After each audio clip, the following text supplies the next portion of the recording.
Welcome everybody to my channel Muhammad Sohib.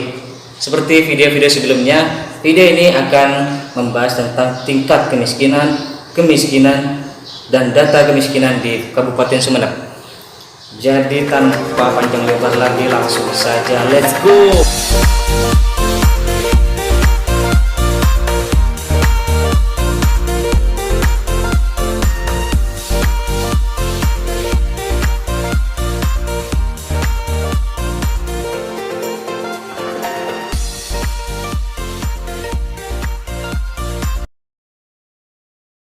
Baik, assalamualaikum warahmatullahi wabarakatuh. Alhamdulillahirrabbilalamin. Allahumma sholli ala Muhammad wa ala ali sayyidina Muhammad. Yang terhormat Bapak Irsyah selaku dosen pengampu mata kuliah Ekonomi Madura, dan juga teman-temanku sekalian yang saya cinta dan sayangi saat ini. Di video kali ini kita akan membahas tentang tingkat kemiskinan di Kabupaten Sumeneb. Tetapi sebelum kita masuk ke Kabupaten Sumeneb, kita harus tahu dulu apa artinya kemiskinan. Jadi apa yang maksud kemiskinan? Kemiskinan adalah suatu kondisi ketidakmampuan secara ekonomi untuk memenuhi standar hidup rata-rata di suatu masyarakat, di suatu daerah. Jadi maksudnya adalah tidak terpenuhinya hak-hak dasar untuk mempertahankan dan mengembangkan kehidupan yang bermartabat.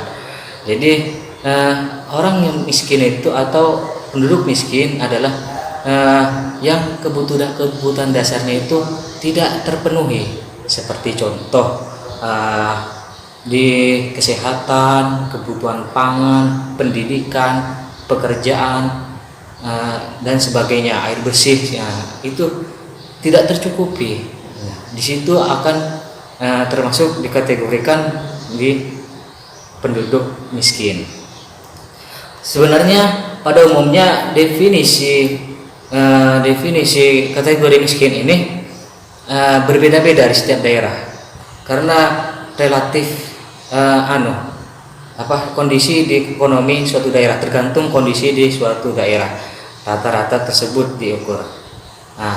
Jenis kemiskinan. Jadi kemiskinan ini ada dua jenis kemiskinan. Yang pertama adalah kemiskinan alamiah. Apa ini maksud kemiskinan alamiah? Ya, ini kemiskinan yang memang benar-benar dari alam begitu. Seperti contoh ini kelangkaan sumber daya alam. Nah, kelangkaan sumber daya alam ini seperti minyak, terus seperti batu bara, atau batu bara kan nggak terlalu itu ya, minyak bumi, dan juga gas. Di situ seperti juga listrik, air bersih. Seperti listrik, air bersih, juga keadaan tanah yang kurang subur juga. Di situ termasuk kondisi, maksudnya jenis kemiskinan yang alamiah. Kita harus tahu itu. Dan juga kondisi alamiah ini juga biasanya tidak terjangkau oleh kebijakan pemerintah, pembangunan pemerintah. Jadi tertinggal, seperti di Papua ya, seperti pulau-pulau kecil yang tidak terjangkau oleh pemerintah. Ya, seperti yang kemarin juga Pak Jokowi memeratakan infrastruktur di seluruh wilayah Indonesia. Nah, itu dalam rangka apa? Karena dalam rangka mengurangi kemiskinan yang secara alamiah, begitu ya. Lalu yang kedua adalah jenis kemiskinan buatan.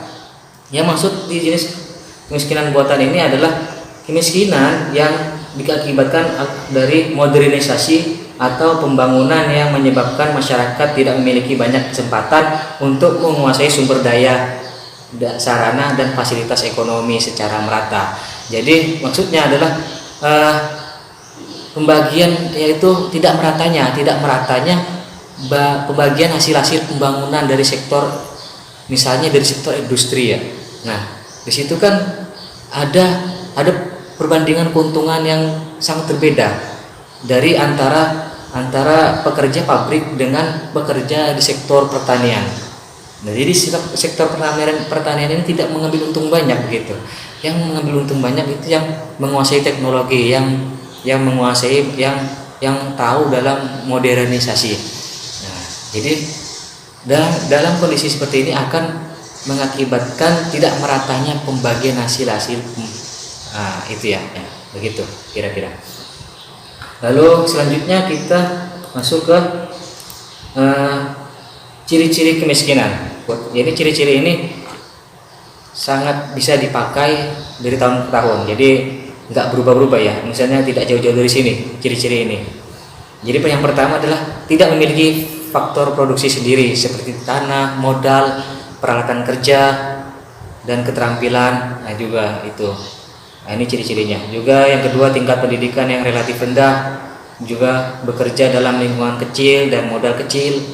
Nah itu seperti walaupun di kota-kota ya, walaupun di kota-kota jika tempatnya itu kayak seperti Kali Ciliwung, nah itu kan modal lingkungan kecil, juga modal gereja keahlian juga tidak punya. Nah ini termasuk ciri-ciri orang yang miskin, maksudnya penduduk yang miskin. Terus ada di kawasan pedesaan, yang keempat ada di kawasan pedesaan, juga yang jauh dari jangkauan pusat, maksudnya kota, dari kota itu jauh. Jadi ini juga termasuk ciri-ciri kemiskinan. Terus yang nomor 5, memiliki kesempatan yang relatif rendah yang memperoleh bahan kebutuhan pokok yang mencukupi, termasuk dalam pendapatan pelayanan kesehatan. Nah, maksudnya dalam pelayanan kesehatan itu sangat kurang. Jadi seperti di desa saya itu kalau mau ke rumah sakit yang besar itu harus ke Bangkalan. Jadi kalau di daerah desa itu masih cuman bidan dan puskesmas kecil saja. Jadi kalau misalnya kita ada gawat darurat itu kita harus jauh-jauh ke tempat yang jauh, maksud tidak dekat-dekat. Nah itu ciri-ciri daerah yang bisa menyebabkan kemiskinan. Kemiskinan ya. Lalu ya yang selanjutnya adalah kemiskinan. Nah kita masuk ke kemiskinan di Kabupaten Sumeneb.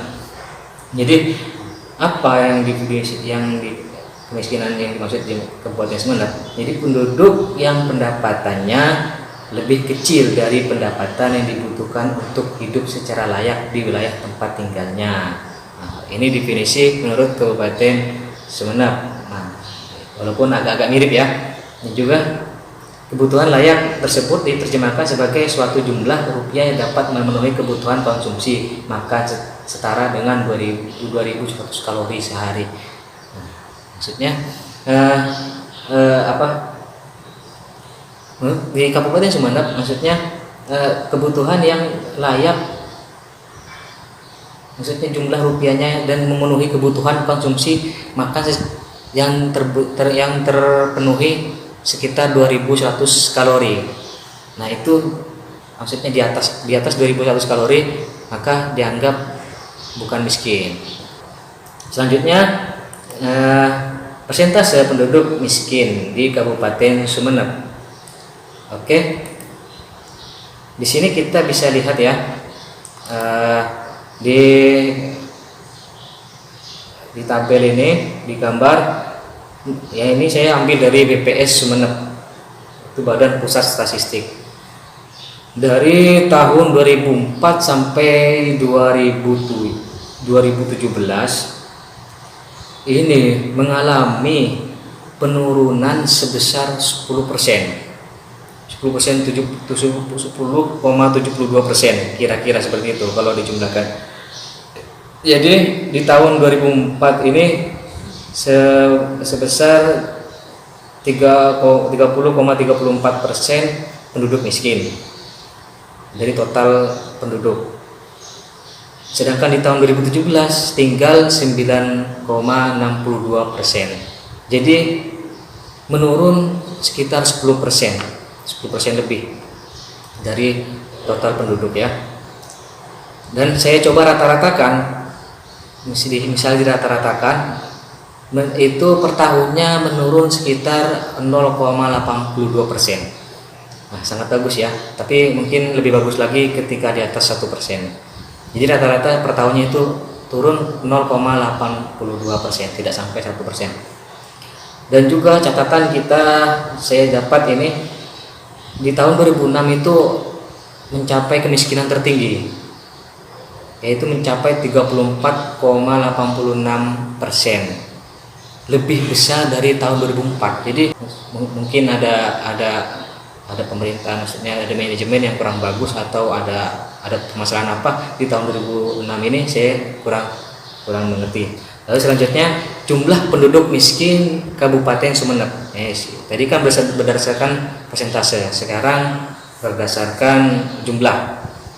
Ini hampir sama ya, grafiknya memang sama sih, memang tadi dipersenkan, sekarang dijumlahkan. Jadi sedangkan penduduk miskin penghitungan jumlah tahun 2004 dengan jumlah 314.100 penduduk itu di tahun 2004. Lalu 2017 tinggal 211.920 penduduk. Jadi berkurang kira-kira sebesar 102.180 penduduk. Lumayan ya. Dalam waktu berapa? 13 tahun. Baru 13 tahun.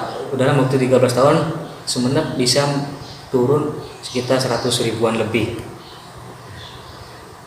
Terus sedangkan jumlah penduduk miskin tertinggi berada pada tahun 2006, seperti tadi ya, 2006 itu sekitar 3.351,76 penduduk.